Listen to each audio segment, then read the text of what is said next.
The inspiring journey of Frederick Douglass.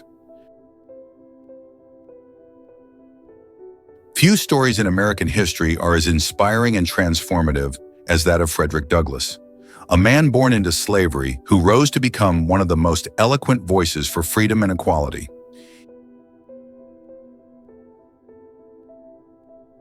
His life is a testament to the power of determination, education, and courage in overcoming insurmountable odds.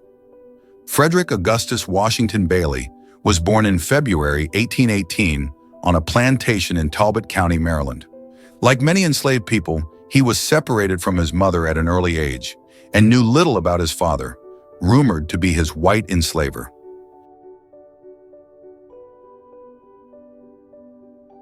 Despite the hardships of his early years, Frederick displayed an unyielding spirit.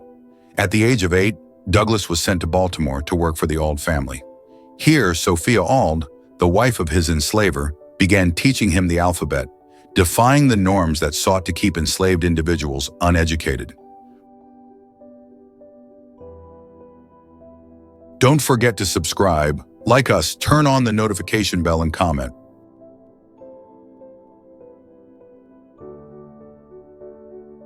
When her husband forbade her from continuing, warning that education would make enslaved people unfit to be a slave, Douglass became even more determined to learn.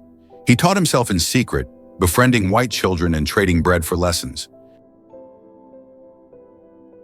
Douglass voraciously read newspapers and essays, gaining insight into the world beyond his confines and the injustices of slavery.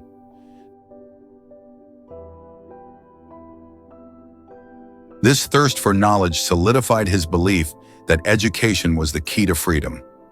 As a teenager, Douglass was sent back to the eastern shore of Maryland, where he endured brutal treatment under Edward Covey, a man known as a slave breaker. After months of physical and emotional abuse, Douglass fought back in a fierce confrontation. This act of defiance marked a turning point, rekindling his sense of self-worth and reinforcing his resolve to be free.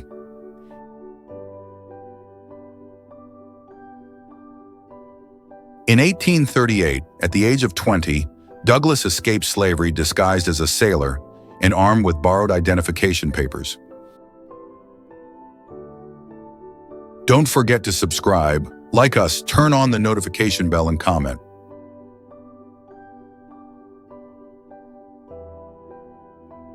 He reached New York City and later settled in New Bedford, Massachusetts, with his wife Anna Murray, a free black woman who had supported his escape. In the North, Douglass adopted his new surname, inspired by a character in Sir Walter Scott's The Lady of the Lake. Once free, Douglass dedicated his life to the abolition of slavery. His eloquence and commanding presence quickly established him as a powerful orator. In 1841, at an anti-slavery convention in Nantucket, his impromptu speech moved the crowd, marking the start of his career as an abolitionist.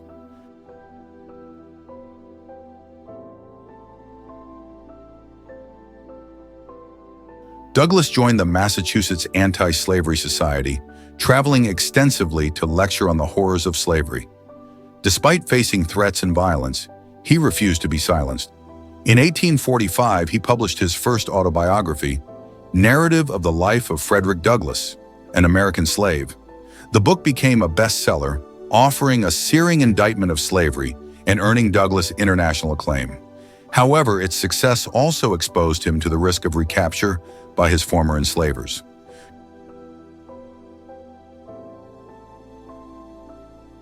To ensure his safety, Douglass traveled to Ireland and Britain, where he was warmly received. Supporters raised funds to purchase his legal freedom, allowing him to return to the United States. During his time abroad, Douglass was struck by the absence of institutionalized racism, strengthening his resolve to fight for equality in his homeland. Upon his return, Douglass established himself as a leading abolitionist. Don't forget to subscribe, like us, turn on the notification bell, and comment.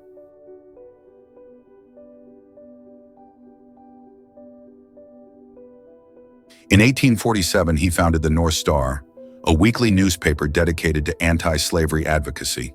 Its motto, "Right is of no sex, Truth is of no color. God is the Father of us all, and we are all brethren.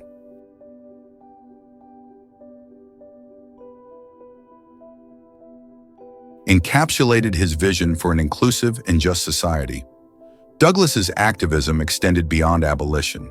He was a staunch advocate for women's rights, attending the Seneca Falls Convention in 1848 and supporting women's suffrage. He believed the fight for justice was interconnected and that true equality required ending all forms of oppression.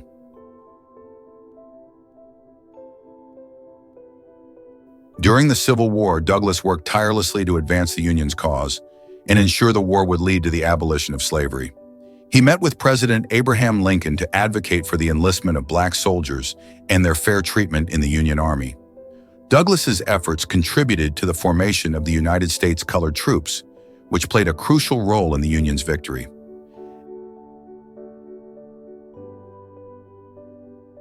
After the war, Douglass continued his advocacy, pushing for Reconstruction policies to secure civil rights for freedmen. He held several government positions, including U.S. Marshal for the District of Columbia and Minister Resident to Haiti.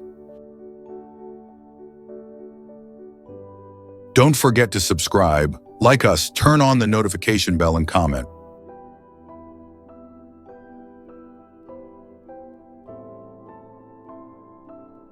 Despite ongoing racism and setbacks, Douglass remained steadfast in his commitment to justice and equality. Douglass's legacy is one of profound impact. His writings, speeches, and activism helped dismantle slavery and laid the groundwork for the civil rights movements that followed.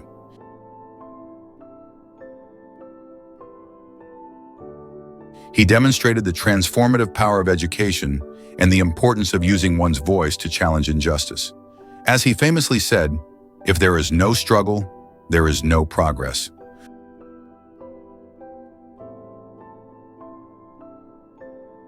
Frederick Douglass passed away on February 20th, 1895, at the age of 77. His life's journey, from a child born into bondage to a statesman and champion of liberty, remains a beacon of hope and inspiration.